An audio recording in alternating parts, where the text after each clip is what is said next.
Out of everything in LA, this feels like home to me, this little pocket. I always just felt connected to it. My astrologer says my moon line runs through this area, so I guess that makes sense. I'm a Pisces moon, and I like to be by the water. So this area feels like home. I have memories, I have photos of Chanel when she was this tall, running here, building sandcastles. So to me, it's just, you know, feels like home. So I love it. I have some love for it, for sure. If there's something I moved through and it hurt me, to me, a way that I can like use it for the good is I learn my lessons from it and I share the wisdom and the medicine with others. Because I don't know, there's something for me, and I know not everyone's built the same way, but I guess because I lived in hiding so long, took all the things that I was ashamed about, my childhood pain, sexual abuse, physical abuse, and I just tried to just put a happy face on things. And anyone that really knew and that was sensitive to energy, they knew I wasn't happy, obviously. But I just tried to make myself look better. I tried to be normal. And what I learned is that I don't want to hide anymore. I don't want to hide. Like anything that sucks and anything that I'm learning from, I want to like bring it out to the world and shine light on it and say, can we normalize this? Can we normalize that we're not perfect? Can we normalize that we all deeply feel? And that some of us do feel more than others, I believe, but we're going through the same kind of battles, but we don't talk about them because some people don't know how to deal with them. There's an aspect of you that can overcome anything. I don't care how fucking devastating it is. I don't care how much money you lose. I don't care how much money you make. There's a part of you that will always shine. There's a part of you that can always bounce back. To me, that's what miracle-minded means. Can you look through the lens of, I can come back from this. Actually, I can not only come back, I can bounce back even higher. I can expand even wider. And to me, that's what I've lived in my life. And I think that's why I'm so passionate about helping people, is because I don't care what your problem is. I don't believe that you can't overcome it. Now, I do believe that you won't if you're not willing. But when you're willing, nothing's going to stop you. I did things that were scary and illegal, and some of them I was forced to do at the end. I abused myself with drugs and alcohol so I didn't have to feel all the things. So imagine that our body is created to keep score. Our body holds on to things, memories. I'm still purging a lot of that. You know, so it's like I have to be gentle and love myself through it. And I think that that's for all of us. Like, what are you? What have you suppressed that maybe you haven't made space for? Maybe your life hasn't had the space for it because you're working, you're taking care of kids, you're busy. When we make space to actually feel it, you'll be shocked by what comes up. But what comes up is also, it's transmuting, and that's part of the healing process. Where are we off to now? I don't know, home, but I'm really thirsty. So I'm thinking we should get something to drink, eat. It was so funny. I went to this place yesterday to buy like skin cleanser and oils, and they had this facial, and they're like booked out for 2 weeks, and they just happened to have one today at 4, so I booked it. And then now it's like coordinating with Chanel's thing. Well, what do you do when you have a craving? I'm not rigid, so like right now I'm having a craving, but I am watching it because in the last week since my Palm Springs drive, I stopped on my trip. I got gas and I went in and got a fountain soda. Like, that's fine. I never drink soda. So I was like, okay, drink the whole thing. So then I was like, oh, I'm really like craving something. But I also went through this deep, intense healing. So I was like, I'm going to give it to myself. Then the other day, I'm getting my nails done. I go to Shake Shack. I'm like, I'm craving soda. This is the 3rd time in 7 days. That's odd. So I'm just looking at it. I'm not rigid though. I'm like, okay, I'm here living. Can I have a soda? Is it going to kill me? No. But would I buy sodas to keep at the house and just dive into them every time I want one? No. Same thing with anything. I just noticed this as a pattern. And I'm like, what is this pattern going to create for me? There are times where I've been emotionally numbing with food. And I can't, like, I feel like I can't stop. Like, I've had that before. So I just will notice, but I think everything is about awareness.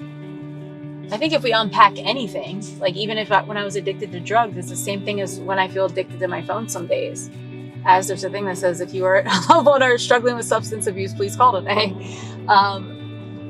But But there's a feeling I know from being addicted that feels like I don't want to do this anymore, but I can't stop. And I think that's a moment to know. And that's when we have to come into our power and just know that every choice, we just have to drop into the responsibility of that choice point and be like, I actually get the power to choose. And if you don't want to look at, oh my God, am I going to stop forever? You just look at, can I make my next choice from the most loving place that will love my body and love my life and create a result that I like? And I think when we keep breaking it down, we eventually change our pattern. What was the first thing you invested in yourself to better yourself? Meditation retreat. And that was fun. That was a funny story because it was for my 30th birthday and I didn't know that it was a silent meditation retreat. So I thought that I was just going to go and be like relaxing and meditate a little bit, do a little bit of yoga, have nice meals, and then that would be great with my friend for my 30th birthday. We get there, we're having lunch and we're talking, and everyone's looking at us like side eye. And then we move out of the cafeteria and into the main hallway, and it says in loving silence, and we're like, what does this mean? and then when we get into the first meditation, the person running the retreat was like, we have committed to a vow of silence for this weekend. Now, here's the funny thing. At the time, I showed this photo on Instagram before. At the time, I was not well. My body had shut down because I had mono. I was diagnosed with a panic disorder. I was about like 97 pounds probably. I felt like I was dying. And I did this as like, I literally before, I remember thinking at my spiritual center, should I go to Vegas for the weekend, even though I was not well? Should I go to Vegas for the weekend or should I go to the spiritual retreat? I'm so glad I gifted myself. It was like probably $900 or something. I split it up and figured it out. But I get to this retreat and I had a panic attack the first night because I had never been in silence. I'd never been in silence. I would turn on the TV to sleep because my family always did that. I would call someone in the car because I didn't know how to be alone. I would always try to fill all of my space with thoughts or like obsessing or calling someone or doing something. And that was the first time I learned silence. And then I actually came home and got rid of our TV because it felt really good to be like, you know what, I need more of this. So. You feel like your lashes, that you have less lashes since? Me? Yeah. Well, do you feel like some of your lashes fell out? No, but I did. Because Mine definitely did too. Student driver, that's gonna be Chanel soon. As we're talking about this, I'm like, yeah, I want pasta and a soda.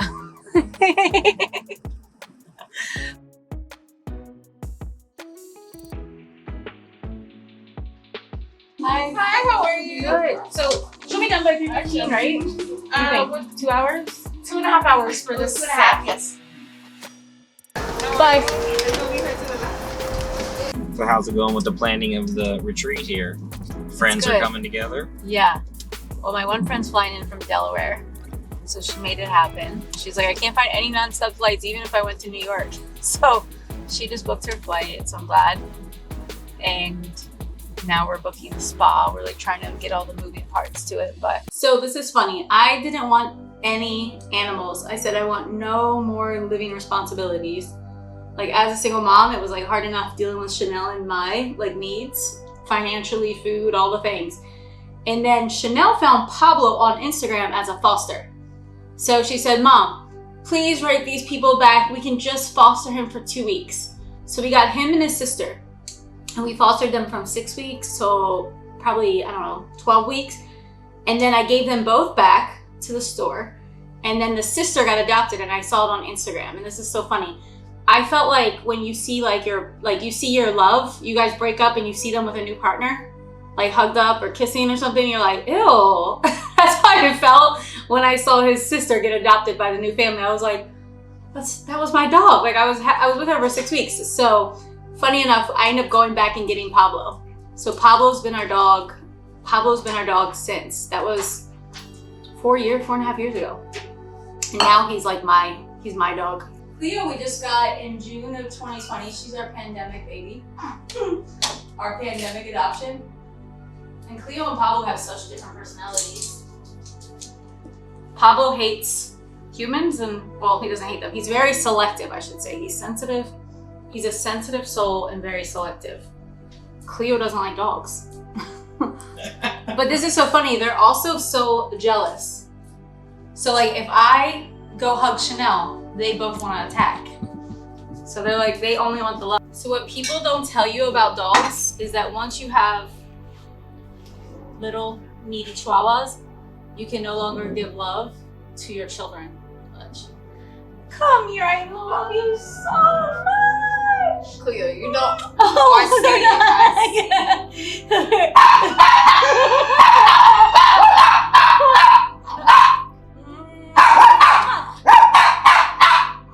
She's mine. She's mine.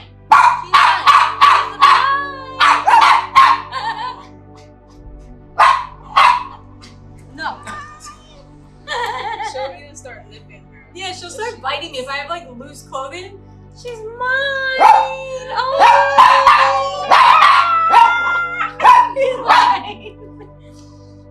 She's mine. She's mine. So who's coming over? My niece, Gianna. She's coming to go to Disneyland. So how old is your niece? She's 15. Her and Chanel are like just 6 months apart.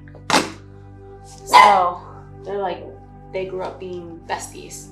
If people are flying in, I usually like to take them to eat and have dinner after or before we come home because I feel like they're hungry. And I want them to feel like, oh, I'm here. Now we're gonna eat well and like be taken care of kind of thing. But these kids, they probably like, let's go to In-N-Out. Likes to binge watch like shows, so that's what we do. She loves watching Love Island. Cleo, you're all over my face. I think sometimes, Chanel, maybe you can say if this feels true for you. When I was younger, I would get into things innocently because I would think like, but I care about you, you're my friend. Or I would like have an innocent conversation, but things could get twisted or you get deeper into it than you want to. And then all of a sudden, next thing you know, it's like gossipy, drama, Oh yeah. things, right? Yeah. Yeah. Like you try looking out for the other person and then bada bing, bada boom. It's a whole thing.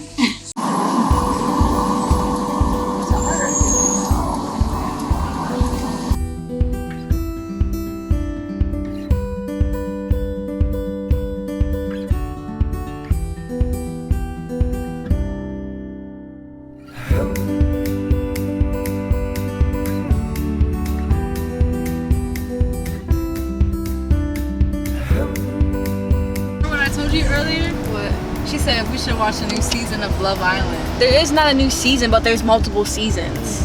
That's her tradition. Before season, yes. Whenever we come, we always watch Love Island, and then we hate on the guys. Well, I hate on the guys more than The last Talking Love about Island I trash. saw, it Toby actually impressed me. What? The men were very emotionally tuned in.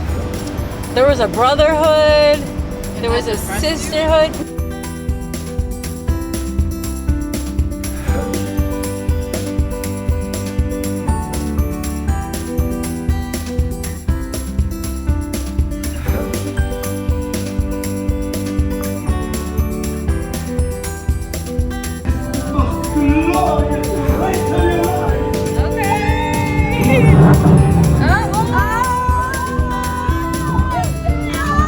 Thank you so much for tuning in. Be sure to like, subscribe, and leave a comment. I hope you enjoyed watching my life and all of its craziness behind the scenes. And of course, our Disneyland clips. Stay tuned for next month. Bye.